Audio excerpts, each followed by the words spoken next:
आप सबको जय यीशु की। एक बार फिर से हम उस जगह पे हैं, उस मौके पे हैं, उस स्थान पे पहुंच के जहाँ पे आके हम परमेश्वर के वचन से कुछ बातों को सीखते हैं। परमेश्वर के वचन को महिमा देने के लिए, उसकी प्रशंसा और तारीफ करने के लिए हम उस जगह पे आ गए हैं जहाँ पे आके हम परमेश्वर के वचन से कुछ बातों को सीखेंगे। और आज जो मैं आपके साथ बात करने वाला हूँ वो है पवित्र आत्मा से भरने के बारे में। और अभी मेरी सब माँओं से, पिताओं से, मौसियों से, बुआओं से, चाचाओं से, ताऊओं से ये रिक्वेस्ट है कि बच्चों के साथ बात करना बंद कर दीजिए। आप उनको चुप कराने के चक्कर में वो चुप तो नहीं होते, एक अलग शोर शुरू हो जाता है, चुप हो जा, चुप हो जा, चुप हो जा, चुप हो जा, मतलब वही चलता रहता है। कोशिश करें कि आप उनसे बात ना करें, क्योंकि ये परमेश्वर का वचन सुनने का समय है। इफिसियों 5 उसका 18, इफिसियों 5:18।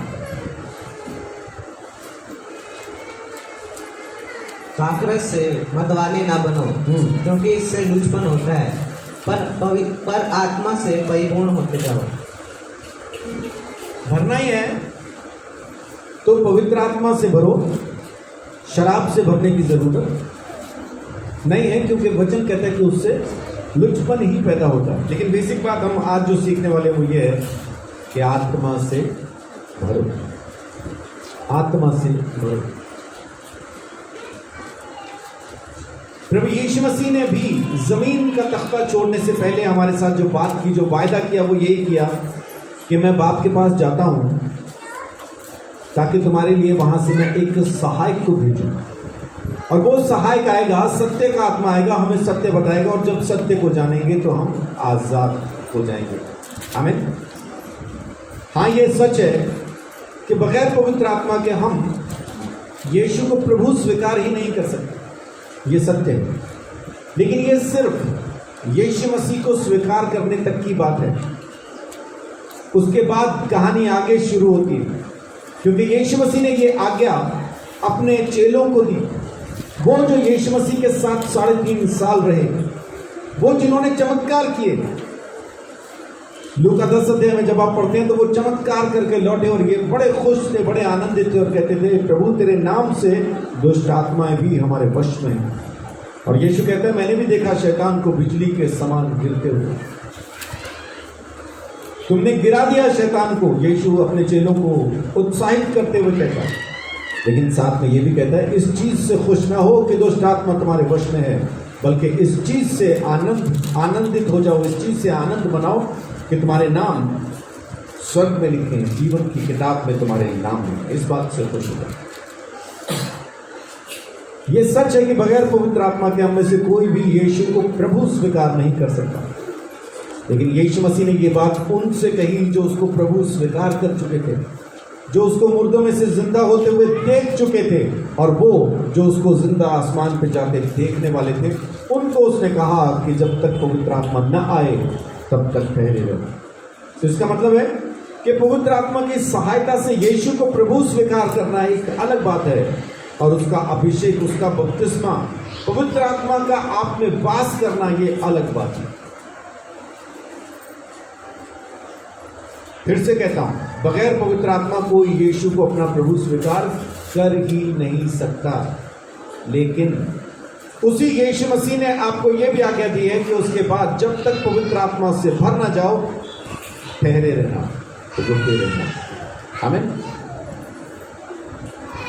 अब देखिए, यीशु की बात जब चली है तो यीशु से ही शुरू करते हैं। लूका 4 अध्याय है और उसकी पहली आयत।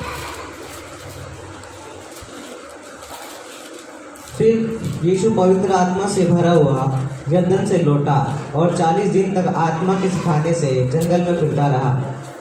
ये कौन सा टाइम है? ये वो समय है जब यीशु ने बपतिस्मा लिया। बपतिस्मा लेने के बाद जंगल में गया, उसकी परीक्षा हुई, परीक्षा में पास होने के बाद जब लौट के आया तो लूका 4:1 में लिखा है कि फिर वो पवित्र आत्मा से भरा हुआ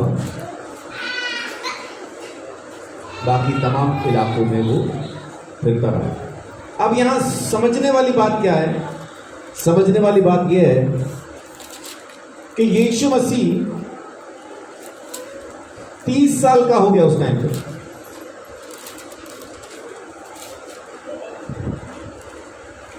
30 साल का यीशु मसीह, लेकिन अभी तक पवित्र आत्मा से भरा नहीं है।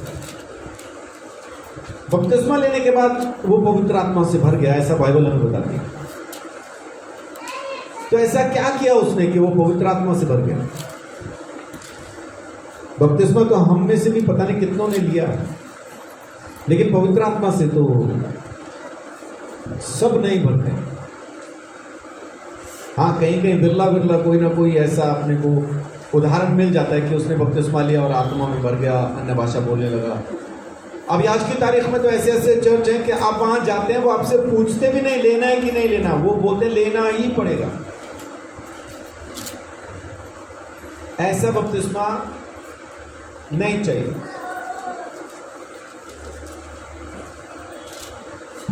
तो यीशु मसीह ने ऐसा क्या किया कि वो आत्मा से भर गया? यीशु मसीह ने जो बपतिस्मा लिया है अपने बाप की आज्ञा को पूरा करने के लिए। यीशु ने बपतिस्मा क्यों लिया? यीशु ने बपतिस्मा इसलिए लिया ताकि हमारे पाप प्रभु यीशु मसीह के ऊपर डाले जा सके। और वो पाप डालने के लिए, जैसा मलाकी की किताब में भविष्यवाणी की गई थी, एलिया नबी को मैं भेजूंगा, वैसा ही वो भेजा गया।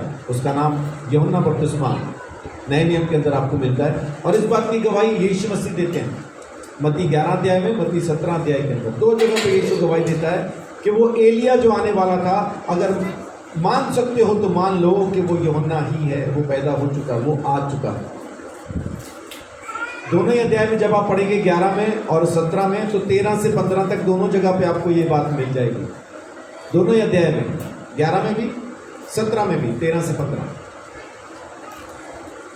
तो यीशु मसीह ने बपतिस्मा क्यों लिया? ताकि उसके ऊपर पूरे जगत का पाप डाला जा सके। सो प्रभु यीशु आज्ञा मानता है, और आज्ञा भी कौन सी मानी? सारे जगत का पाप अपने ऊपर उठा लिया। इसीलिए जब वो बपतिस्मा लेके बाहर निकलता है तो पवित्र आत्मा, परमेश्वर का आत्मा उसके ऊपर उतरता है और आकाशवाणी होती है वहां। परमेश्वर कहता है ये मेरा प्रिय पुत्र है और इससे मैं बहुत खुश हूं। क्यों? क्योंकि उसने आज्ञा को पूरा किया। अब समझने वाली बात यहां पे क्या है कि यीशु मसीह खुद परमेश्वर का इकलौता बेटा, खुद परमेश्वर का वचन, लेकिन जब तक उसने वो आज्ञा न मानी जिसके लिए उसको जमीन पे भेजा गया था, पवित्र आत्मा से परिपूर्ण नहीं हुआ। तो हम जो परमेश्वर के द्वारा चुने गए हैं, बगैर आज्ञा के माने हम उसकी पवित्र आत्मा से परिपूर्ण कैसे हो जाएंगे? अगर हमें भी पवित्र आत्मा से भरना है तो जिस तरह से यीशु ने परमेश्वर की आज्ञा को मान के सारे जगत का पाप अपने ऊपर उठाया और पवित्र आत्मा से परिपूर्ण हो गया, वैसे आज की तारीख में हमें प्रभु यीशु मसीह की बातें माननी है, तब हम पवित्र आत्मा से परिपूर्ण हो जाएंगे। दूसरा कोई रास्ता है नहीं। आपकी तपस्या काम नहीं करेगी, वचन पढ़ना काम नहीं करेगा, आपका प्रार्थना करना काम नहीं करेगा, काम करेगा आपका आज्ञा मानना।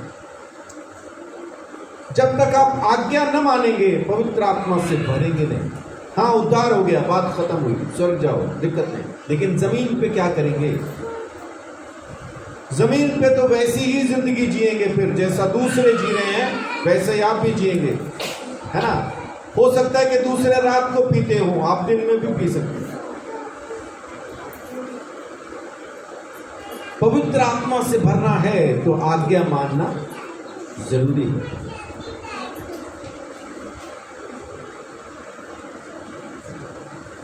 यीशु मसीह भी पवित्र आत्मा से तब भरा जब उसने परमेश्वर की आज्ञा को पूरा किया, जब उसने बपतिस्मा लिया और जब उसने सारे जगत के पाप अपने ऊपर उठा लिए। उसके बाद परमेश्वर ने उसको अपने पवित्र आत्मा की सामर्थ से भर दिया। आमीन। आज्ञा मानना तब आप शुरू करते हैं जब आपको बातें समझ में आनी शुरू हो।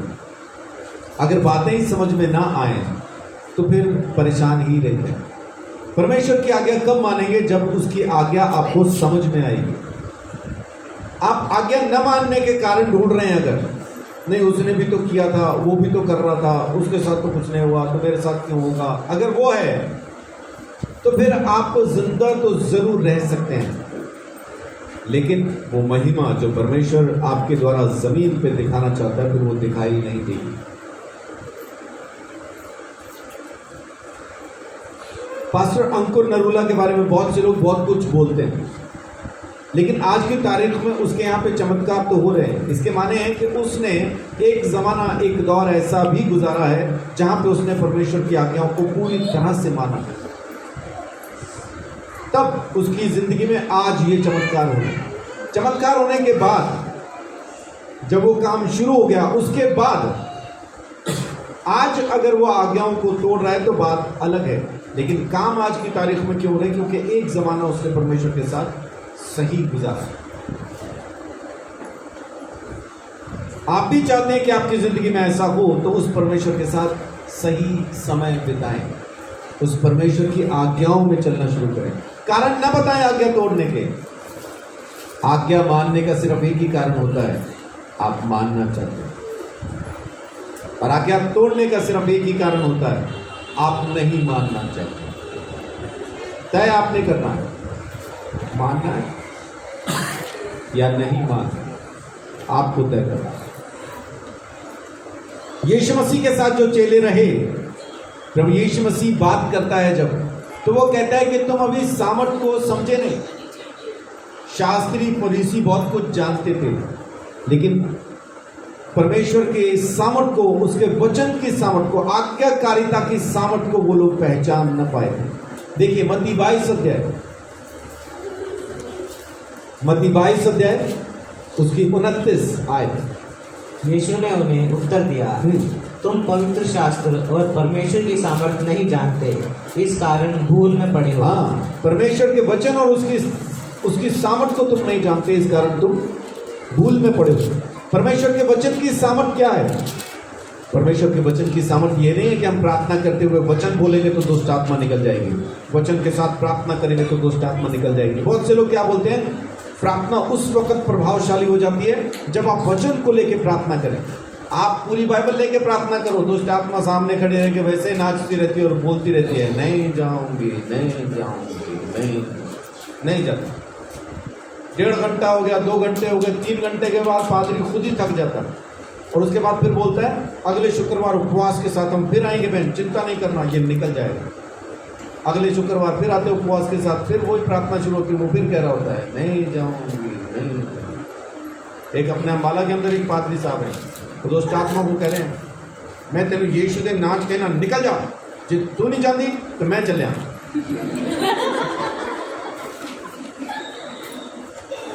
और चला गया।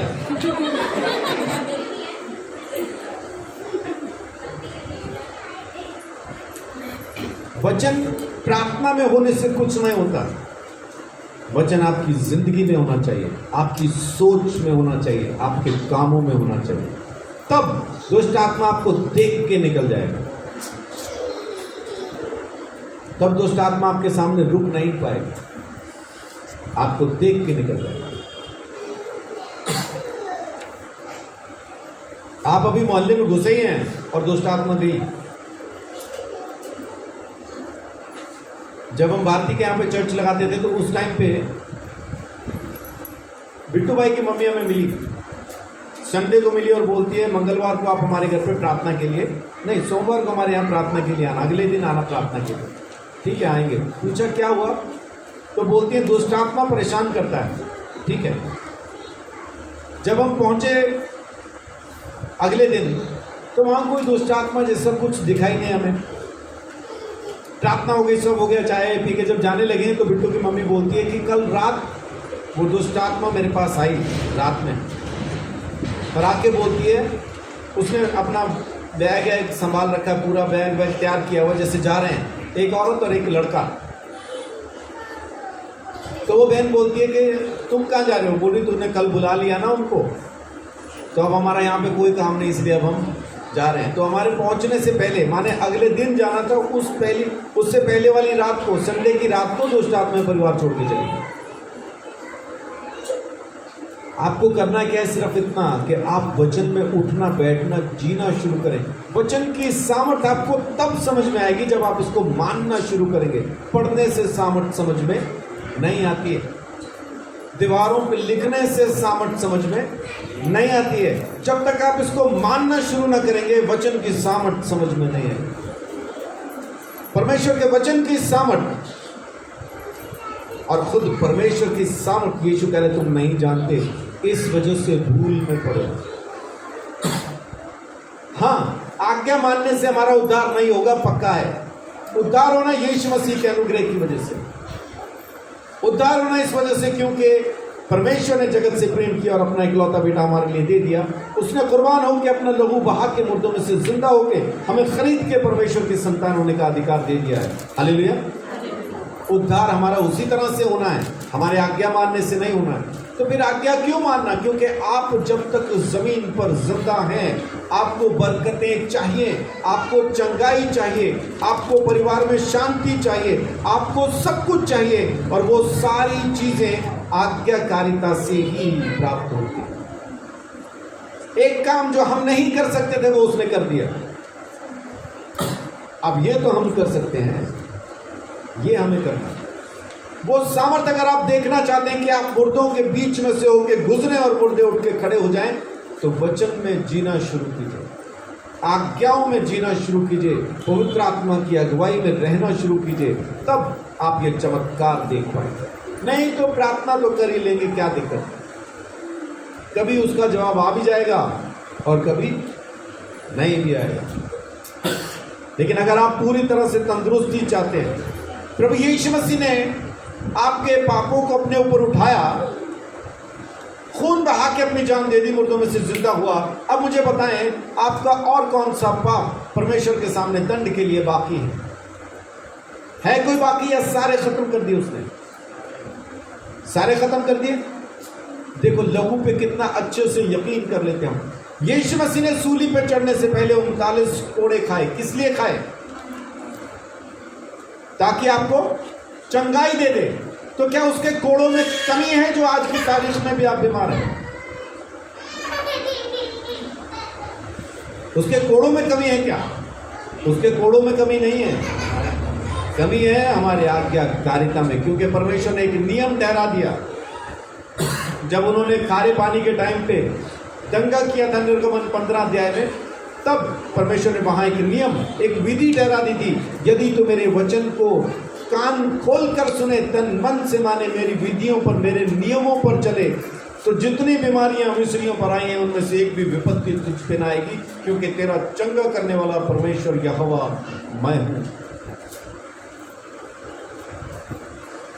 वो नियम है, परमेश्वर के वचन को पहचानिए। अब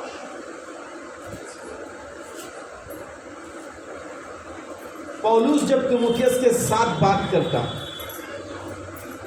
तो एक बात कहता उसको, देखिए पहला तीमुथियुस पहला अध्याय उसकी 8 आयत। और हम जानते हैं कि यदि कोई व्यवस्था को उचित रीति से काम में लाए तो वह भली है। क्या लिखा है? कि हम जानते हैं कि यदि कोई व्यवस्था को उचित रीति से काम में लाए तो वो भली है। व्यवस्था को इस्तेमाल में लेके आना, परमेश्वर के वचन को इस्तेमाल में लेके आना, अगर कोई जानता हो तो वो उसके लिए बहुत भला है। वचन को तोड़ के मरोड़ के अपने लिए इस्तेमाल करना भला नहीं है। वो जैसा है वैसा उसको मानना भला। मैं मेरी मर्जी भी करता रहूं और वचन भी पूरा कर लूं और परमेश्वर मेरा काम करेगा, ऐसा नहीं है। हम उसके दास हैं, वो आखिर में फिर परमेश्वर है। हम उसको मजबूर नहीं कर सकते मेरी मदद करने के लिए। वो मदद करना चाहता है, उसका अनुग्रह है, दया है, उसका प्रेम है। माने हम पूरी सृष्टि के अंदर ना दिखाई भी नहीं देते। सारी सृष्टि के सामने अगर अपने आप को रख के आप देखें ना, आप दिखाई भी नहीं दोगे। हम जो कीड़े से भी छोटे हैं, हमसे वो मोहब्बत करता है। ये उसका अनुग्रह है बस, कि वो हमारी बातों को सुनता है। वो परमेश्वर है, परमेश्वर है वो। किसी के बाप का नौकर नहीं है कि मैं जो चाहूं करता रहूं और उसके बाद मैं वचन भी पढ़ूंगा तो तू मेरे लिए चंगाई कर देना। हाँ, कर रहा ना वो, इसीलिए तो बैठा वहां कि तुम जो मन में आए वो भी करो और फिर चंगाई भी ले लो। दे रहा है, तल के देगा।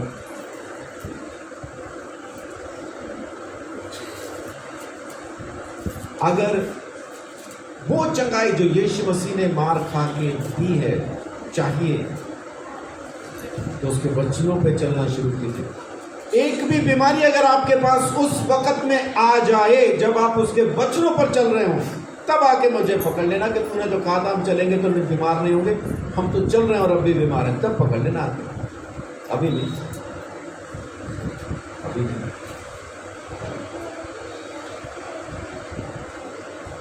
यीशु मसीह कह रहा है कि तुम वचन की सामर्थ को नहीं जानते, परमेश्वर की सामर्थ को नहीं जानते। पौलुस भी कह रहा था तीमुथियुस को कि तू अगर वचन को सही रीति से इस्तेमाल में करना जान जाए तो तेरे लिए व्यवस्था भली है, बहुत भली है। उद्धार तो नहीं होगा व्यवस्था से, लेकिन बाकी तमाम चीज़ों के लिए व्यवस्था बहुत भली है। मेरी चंगाई के लिए, मेरे पैसे के लिए, मेरे परिवार की शांति के लिए, हर एक चीज़ के लिए व्यवस्था भली है।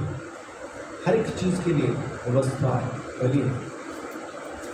चेले यीशु मसीह के साथ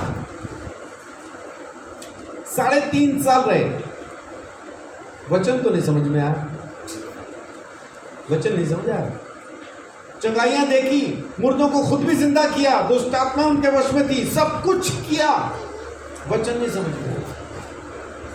जब यीशु मसीह मरा तो बंद कमरे में डर के बैठ गए। उनको तो चौड़े में आ जाना चाहिए था, अब तुमने मार दिया ना, अब देखना तुम्हारा बाप जिंदा होके आ रहा है, मैं मिलवाऊंगा। वो खुद डर के बैठ गए, उसे मार दिया, मैं खुद मारेंगे,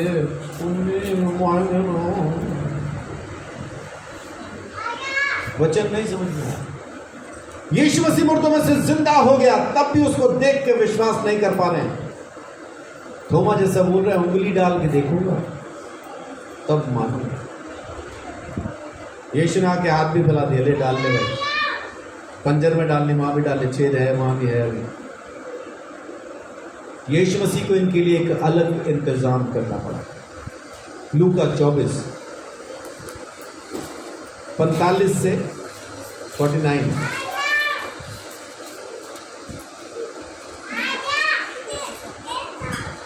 से 49 तक। उसने पवित्र शास्त्र बूझने के लिए उसकी समझ खोल दी जी।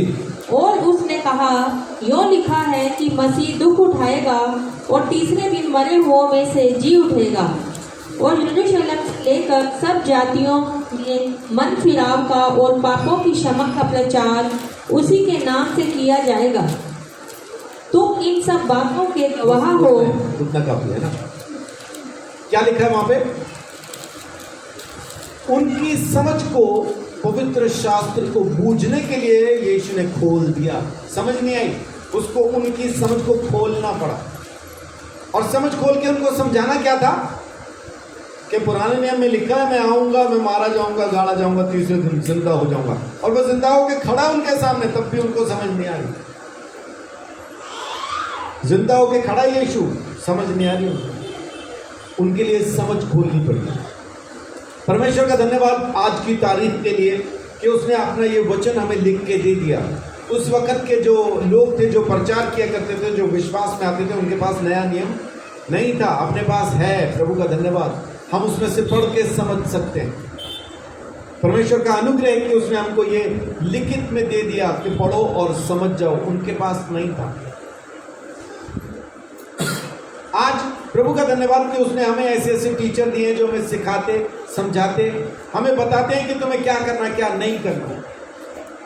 प्रभु का धन्यवाद पवित्र आत्मा देने के लिए, क्योंकि वो एक ऐसा अनोखा टीचर है जो आपको चीजें यूं क्लियर करके समझा देता है।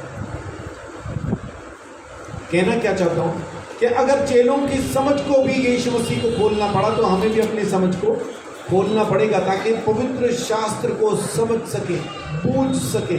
और बूझना क्या है? सिर्फ इतना ही कि यीशु मसीह आया, मारा गया, गाड़ा गया, तीसरे दिन मुर्दों में से जी उठा, और आज पवित्र आत्मा हमारे साथ है। उसकी आज्ञाओं को मानना हमारा फर्ज है। उद्धार पा लिया हमने उस पर विश्वास करके, लेकिन विश्वास करने के बाद आज की तारीख में परमेश्वर को महिमा देने के लिए, परमेश्वर की प्रशंसा और तारीफ करने के लिए आज की तारीख में हमें आज्ञा मानना जरूरी है। और अगर पवित्र आत्मा से भरना है तो निहायत जरूरी है कि आप उसकी आज्ञाओं को माने। किसकी? प्रभु यीशु मसीह। प्रभु यीशु मसीह की आज्ञाओं को माने, वो आपको पवित्र आत्मा से भर देगा। उसका फायदा है। यूहन्ना 14 में वो कहता है, जो मेरी आज्ञाओं को मानेगा बाप उससे प्रेम करेगा, और जिससे बाप का प्रेम करेगा उसके पास मैं भी आऊँगा, बाप भी आएगा, और हम उसकी देह में, उसके शरीर में वास करेंगे, उसके साथ रहेंगे। अब आप मुझे एक बात बताएं, जहाँ पिता, पुत्र और पवित्र आत्मा वास करते हैं उस जगह का नाम क्या होता है?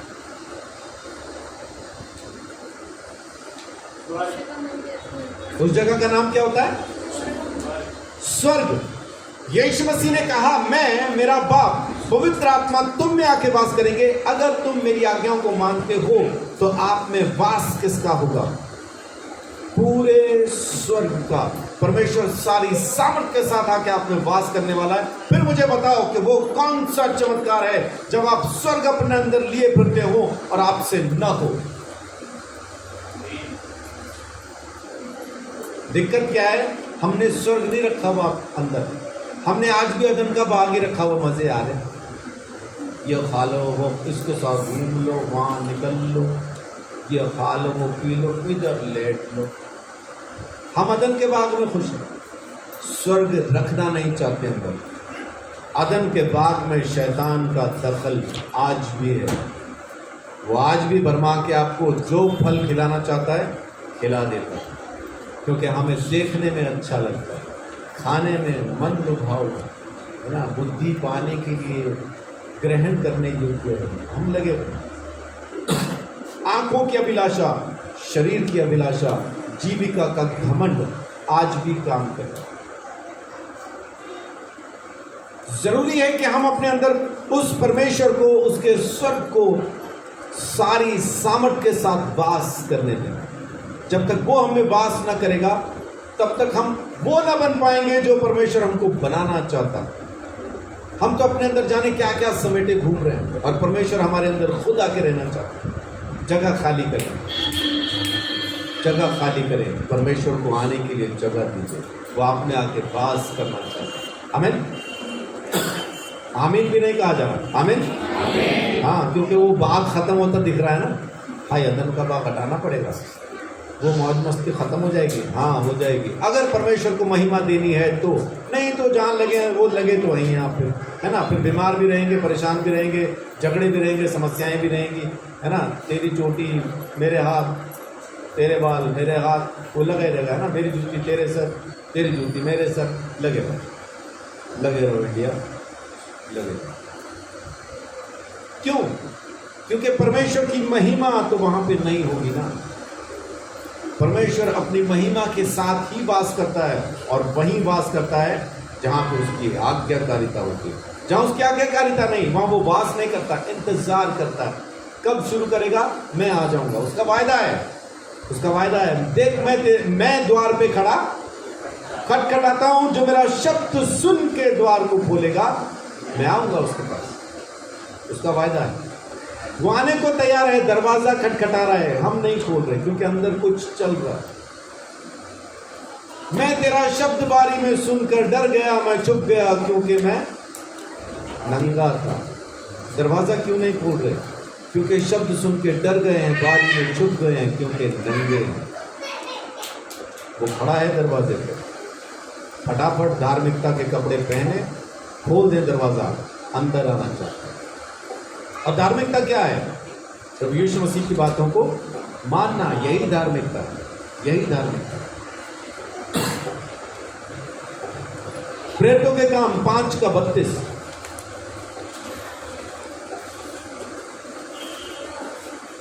प्रेरितों के काम 5:32। हम इन बातों के गवाह हैं और वैसे ही पवित्र आत्मा भी जिससे परमेश्वर ने उन्हें दिया है जो उसकी आज्ञा मानते हैं। किसको दिया है पवित्र आत्मा? जो उसकी आज्ञा मानते हैं। जो उसकी आज्ञा मानते हैं। कितने लोग पवित्र आत्मा से ऐसा भर जाना चाहते हैं, जैसा मैंने थोड़ी देर पहले कहा, कितने लोग भर जाना चाहते हैं? आमीन। परमेश्वर आप सबको वैसा ही करते जैसा आपने अभी चाहा। आमीन। लेकिन होगा कब? जब आप आज्ञा मानना शुरू करेंगे। और कब शुरू करेंगे? क्या 2029 के बाद? अच्छा, अभी मैं सोचा कह रहे 2029 के बाद।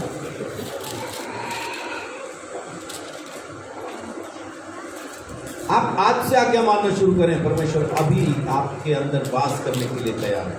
उसकी तरफ से देर नहीं, देर हमारी है, वो देर नहीं करता। उसने तो अपना अभिषेक तब हम पे कर दिया जब हम अपनी माँ के गर्भ में ही थे। माँ के गर्भ में थे जब उसने अभिषेक कर दिया। जी, प्रेरितों का काम पहला अध्याय उसकी 4 और 5 पढ़े। और उसने मिलकर उन्हें आज्ञा दी, यरूशलेम को ना छोड़ो, परंतु पिता की उस प्रतिज्ञा के पूरे होने की बाट जोहते रहो जिसकी चर्चा तुम मुझसे सुन चुके हो। जी, यीशु मसीह ने क्या कहा? उनसे मिलकर उनको इस बात की आज्ञा दी, सलाह नहीं दी, आज्ञा दी। आपको लगता है कि ये चेले बहुत अच्छे थे, बड़े अच्छे से यीशु के पीछे चलने वाले थे, बड़े अच्छे तगड़े विश्वासी थे, ऐसा लगता है आपको? इसीलिए उनको पवित्र आत्मा मिला? यही लगता है आपको कि वो बड़े मजबूत विश्वासी थे जो चेले थे यीशु मसीह के साथ, इसलिए जब वो बैठे प्रार्थना करने के लिए तो पवित्र आत्मा 10 दिन के अंदर ही उनके ऊपर उतर आया? क्या बड़े मजबूत विश्वासी थे?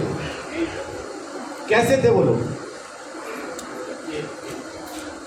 यीशु मसीह ने आके उनको उलाना दिया।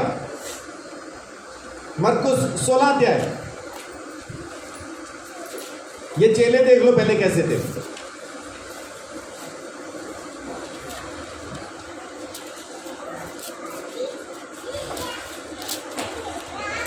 मरकुस 16 में जब आप पढ़ेंगे ना, अभी यीशु मसीह मुर्दों में से जी उठा है।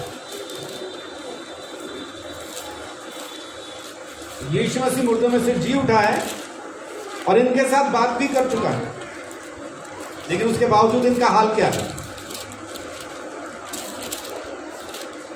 देखिए, उसकी 9वीं आयत में क्या लिखा है? सप्ताह के पहले दिन भोर होते ही वह जी उठकर पहले मरियम मगदलीनी को, जिसमें से उसने 7 दुष्ट आत्माएं निकाली थी, दिखाई दिया। उसने जाकर यीशु के साथियों को जो शोक में डूबे हुए थे और रो रहे थे, समाचार दिया। उन्होंने यह सुनकर कि वह जीवित है और उसने उसे देखा है, प्रतीति न की। जिसने पहला देखा, उन्होंने जाके बताया कि हमने यीशु मसीह को देखा, वो मुर्दों में से जी उठा है। विश्वास नहीं किया। किन्होंने? चेलों ने। ये 11 ही है, विश्वास नहीं किया। आगे लिखा है, इसके बाद वो दूसरे रूप में उनमें से 2 को जब वे गांव की ओर जा रहे थे दिखाई दिया। उन्होंने भी जाकर दूसरों को समाचार दिया, परंतु उन्होंने उनकी भी प्रतीति नहीं की। विश्वास ही नहीं कर रहे जिंदा हो गया, विश्वास ही नहीं कर रहे कि यीशु जी उठा है, विश्वास ही नहीं कर रहे। उसके बाद देखिए आगे 14 में क्या लिखा है? पीछे वह उन 11 को भी जब वे भोजन करने बैठे थे दिखाई दिया और उनके अविश्वास और मन की कठोरता पर उलाहना दिया, क्योंकि जिन्होंने उसके जी उठने के बाद उसे देखा था, इन्होंने उनकी प्रतीति न की थी। ये थे चेले, ये हैं चेले। और उसके बाद हमें प्रेरितों के काम के अंदर लेक्चर दे रहे हैं कि आज्ञा मानने वालों को पवित्र आत्मा मिलेगा। इन्होंने क्या माना था? ये तो उसके जी उठने पे विश्वास नहीं कर रहे थे, तो फिर इन्होंने कौन सी आज्ञा मान ली कि इनको मिल गया? अभी हमने पढ़ा प्रेरितों के काम पहला अध्याय 4 और 5 के अंदर कि यीशु मसीह ने आके उनको आज्ञा दी कि जब तक तुम वो सामर्थ न पालो, परमेश्वर की प्रतिज्ञा जब तक तुम पे पूरी न हो जाए, तब तक तुम ठहरे रहना, प्रार्थना करते रहना। ये आज्ञा मान ली इन्होंने, ये मान ली, ये वाली मान ली, है ना। 14 में देखिए बैठ भी गए, 1 का 14, प्रेरितों के काम 1:14। ये सब कई स्त्रियों और यीशु की माता मरियम और उसके भाइयों के साथ एक चित होकर प्रार्थना में लगे रहे। आमीन। अब प्रार्थना में लगे रहे। ये वाली आगे मान ली उन्होंने, बाकी वाली छोड़ दो, वे तो मानी नहीं, ना तो इनको विश्वास था ना कुछ था।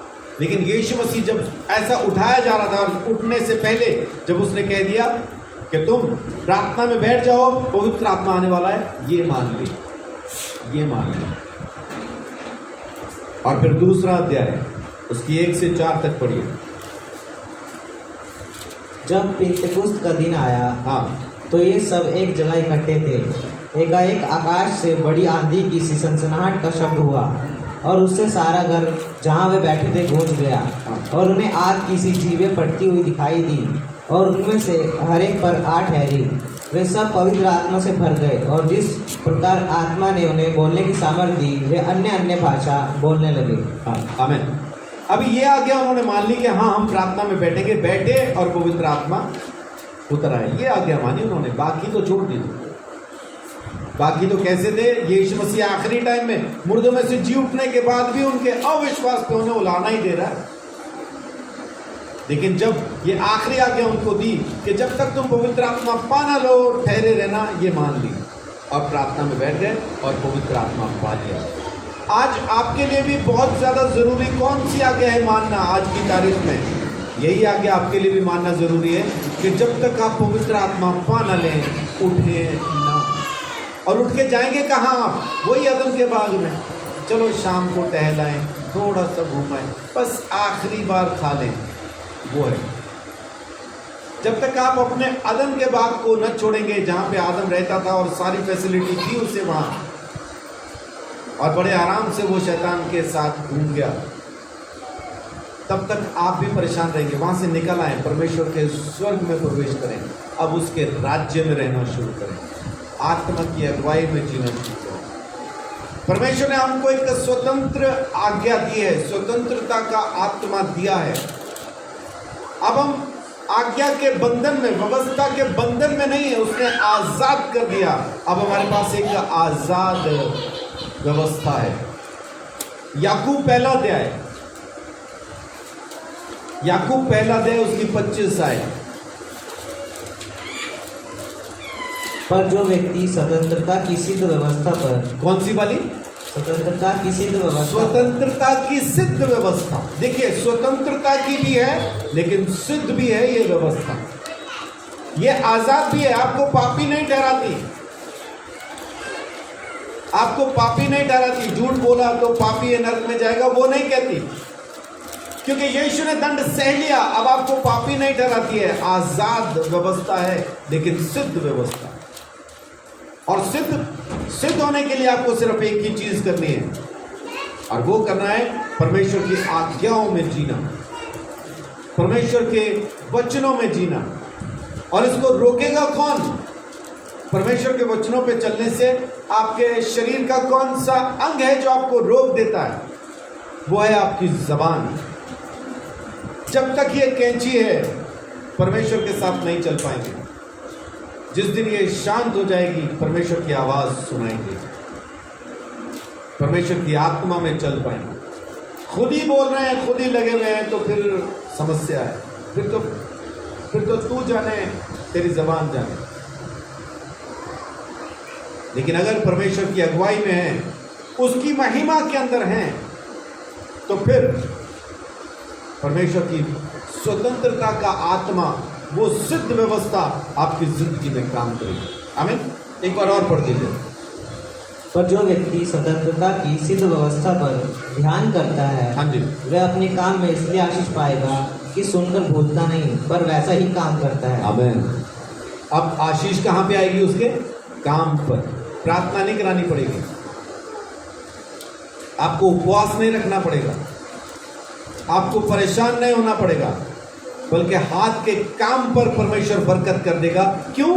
क्योंकि वो सिद्धता की उस व्यवस्था को सुनता और मानता, इसलिए उसके काम पर आशीष परमेश्वर करेगा। आमीन। हमें यही तो चाहिए। बहुत से विश्वासी मेरे पास ये भी प्रार्थना रिक्वेस्ट लेके आते हैं, हमने काम किया लेकिन पैसा नहीं मिला। ऐसा क्यों? क्योंकि हम बस काम कर रहे हैं। परमेश्वर की स्वतंत्र सिद्ध आज्ञा के अंदर, उस व्यवस्था में जी नहीं रहे। जब उस व्यवस्था में जीना शुरू करेंगे तो जिसका भी काम किया हो, अगर वो उसे दबाना भी चाहे, उस पैसे को वो खा भी जाना चाहे, परमेश्वर खाने नहीं देगा। आमीन। सारा को राजा ने ब्याह तो लिया, अपने पास रख तो लिया, लेकिन परमेश्वर ने राजा को सारा के पास जाने नहीं दिया। और मारे डर के अगले ही दिन राजा ने फिर अब्राहम को बुला लिया और कहा, ये तूने हमारे साथ क्या किया? क्यों? क्योंकि परमेश्वर साथ है।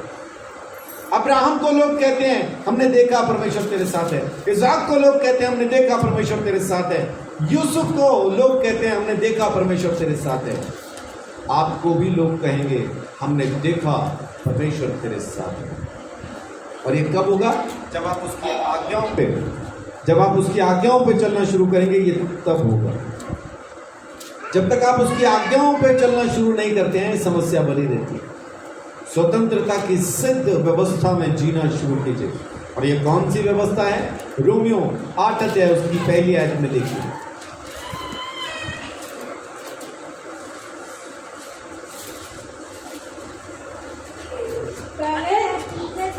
माइक वालों को पढ़ने दीजिए।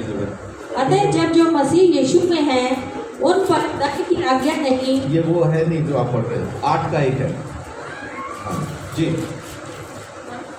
अतः जब जो मसीह यीशु में है, उन पर दंड की आज्ञा नहीं, क्योंकि वे शरीर के अनुसार नहीं वरन आत्मा के अनुसार चलते हैं। आमीन।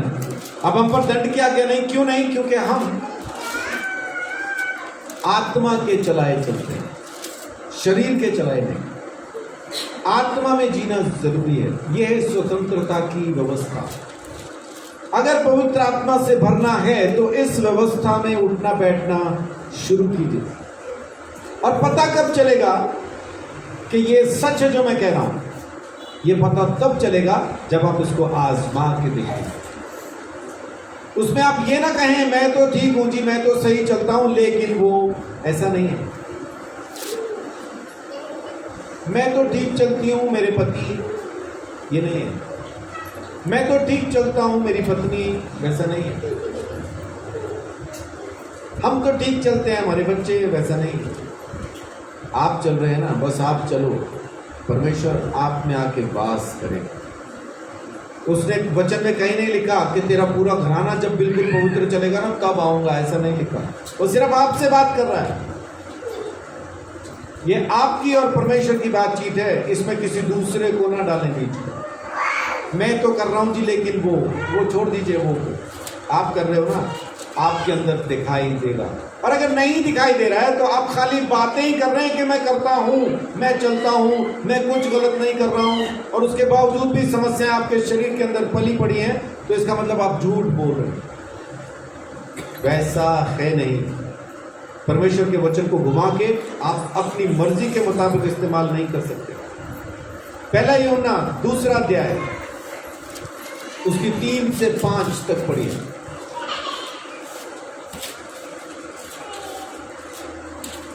यदि हम उसकी आज्ञाओं को मानेंगे तो इससे हम जान लेंगे कि हम उसे जान गए हैं जी। और जो कोई यह कहता है मैं उसे जान गया हूँ और उसकी आज्ञाओं को नहीं मानता, वह झूठा है और उसमें सत्य नहीं है। झूठ बोल रहा है। और ये मैं नहीं कहता हूं, बाइबल कहती है, इसलिए मैं कहता हूं। मैं आपको गारंटी से कहता हूं, आप में चाहे किसी भी तरह की कोई भी बीमारी है, कोई भी कष्ट या कोई भी समस्या क्यों ना हो, आप 15 दिन परमेश्वर की आज्ञाओं में जीना शुरू कीजिए। सच को सच, झूठ को झूठ कहना शुरू कीजिए। पवित्र को पवित्र और अशुद्ध को अशुद्ध कहना शुरू कीजिए। भलाई को भलाई और पाप को पाप कहना शुरू कीजिए।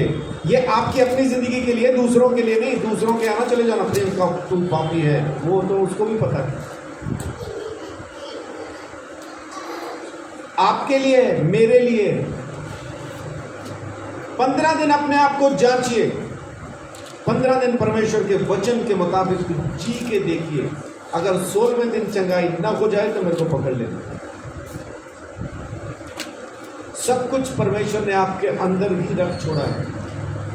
आपके अंदर है सब कुछ। आप हासिल ना करना चाहें तो अलग बात है। लेकिन अगर आपको चाहिए तो वो सब कुछ वो आपके लिए दे चुका है, कर चुका है। मार वो खा चुका है, अब आके खाएगा नहीं। खून वो बहा चुका है, अब आके बहाएगा नहीं।